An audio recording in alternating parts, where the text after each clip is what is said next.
Sa plaza ng Kalaan, sabay-sabay ang sigaw. Lahat may mikropono, walang nakikinig. Magkatotohanan ay papel, madaling punitin. Sa kamay ng may bayad, kayang hubugin. Sa ikrad ng liwanag, sa lapi ang mika. Kung sino ang mas malaki, ang alay siya ang totoo. Pakulit-ulang kasinungalingan, hanggang magmukhang banal sa paningin ng bayan. Ito ang ingay ng kalayaan, kung saan ang kasinungalingan ay ginawang aliwan. Hati ang bansa, gulo ang bunga, habang ang katotohanan ay nililibing sa drama. Palit ang puno ng galit, takot ang puhunan.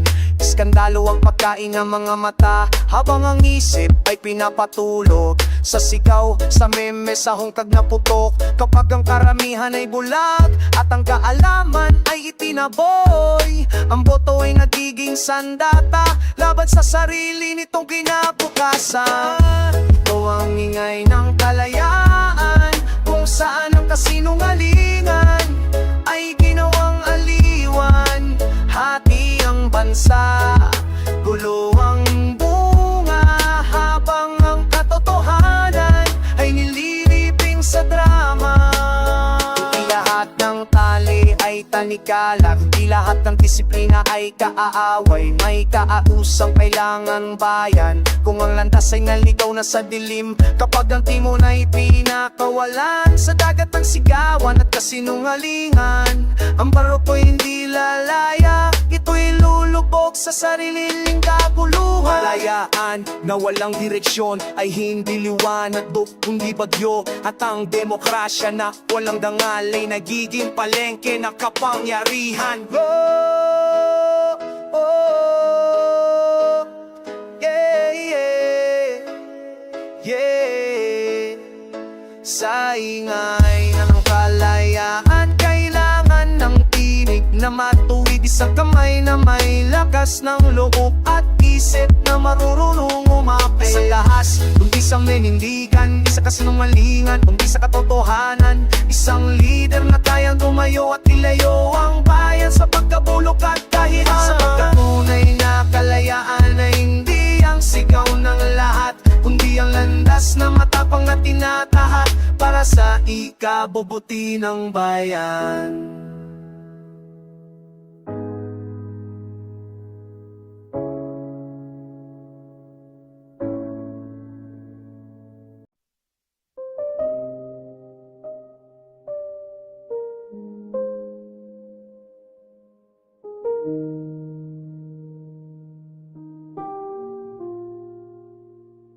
Pinanganap tayong may lakas at isip, may talino, sipag at pusong kayang tumindi. Ngunit tinuruan tayong maghintay sa pila, sa mumunang kapangyarihang hindi atin talaga. Kapag sanay kang humingi, unti-unting kinukuha ang iyong tinig, at ang dapat sana'y katuwang ay nagiging amo sa iyong buhay. Huwag iabot ang kamay sa politiko, gutom sa papoy, gamitin ang bigay ng Diyos, talino't pawis sa sarili. Ang pag-asa na inuupa, lalo kang ibinababa, habang sila'y lumalaki sa utang ng loob, korupsyon na gawa. Sa bawat tulong na may kamera at pangalan, may kapalit na kakain na sanay-sariin mo. Sila'y nasasanay mga puso at mga lipi, dahil ang kapangyarihan ay tumitindi kapag ang bayan ay nakaluhod at ang lakas sa ilang bulsa. Agiwot ang kaotlan na sipon at pangapamori, gamitin ang bigay ng Diyos, talino't pawis sa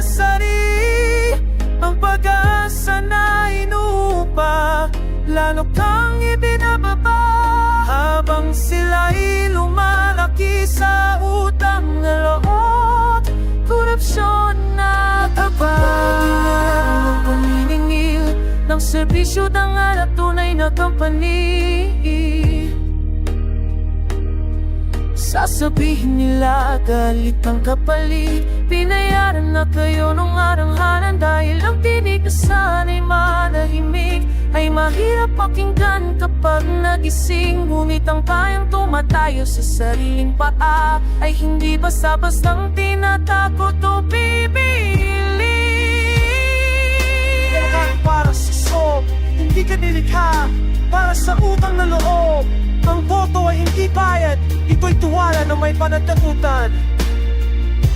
Kaya kung hindi magtrabaho, lumikha ng halaga, huwag ipagpalit ng kinabukasan sa pansamantalang awa.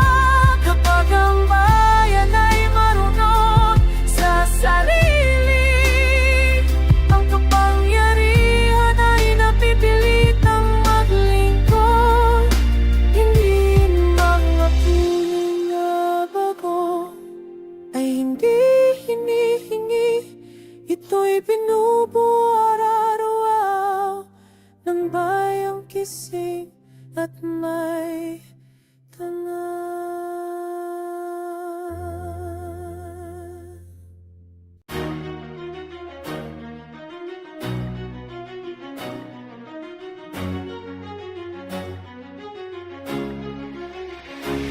Sa entabla ng kapangyarihan may ilaw at tapalakpak.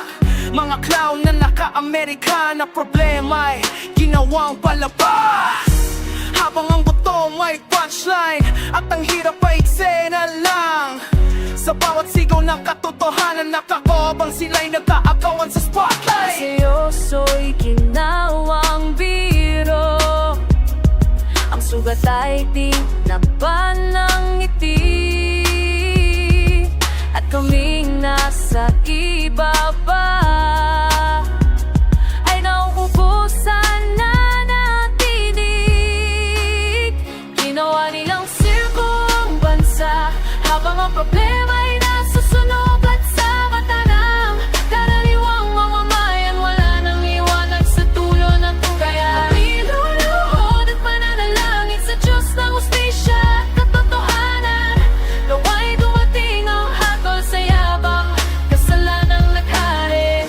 Gusto kang kapalit na solusyon, may sayaw, kapalit ng plano. Habang ang presyo yung maakyat at ang pag-asa bumabagsak. Ang batas ay props sa entablado, ang pangako'y confetti sa hangin.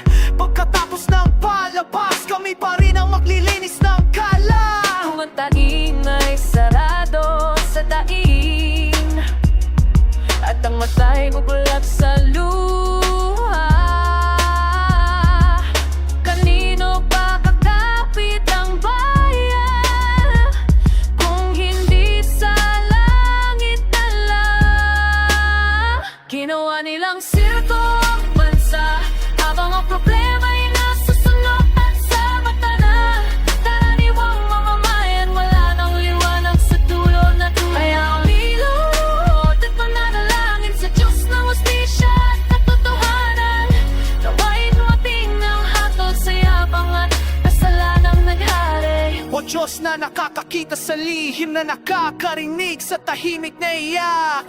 Ilantad mo ang kasinungalingan at tigpo, kaya bang ang nabulag? Hindi namin hinihingi ang ganti, kundi ang hustisya nagpapagising. Ang bigat na magpapababa sa mga pusong bato at mapagmataas. Kapag ang lupa'y tila wala ng sagot at ang kapangyarihan ay naging biro, ang panalangin ang huling hawak ng bayang sawang gawing tanga. Ilang sirko ang bansa, ngunit ang bayan ay hindi palabas sa oras na mananagutan. Walang ilaw ang makapagtatago ng sala. Kami tatawag sa langit para sa hustisyang hindi nabibili, at ang may salayo kung sa bigat ng sariling kasinungalingan. Hanggang sa ang bansa'y hindi na mga entablado, kundi tahanan ng dangal at katotohanan. Kami mananatiling kising at mananalangin hanggang umilalang tunay na hustisya.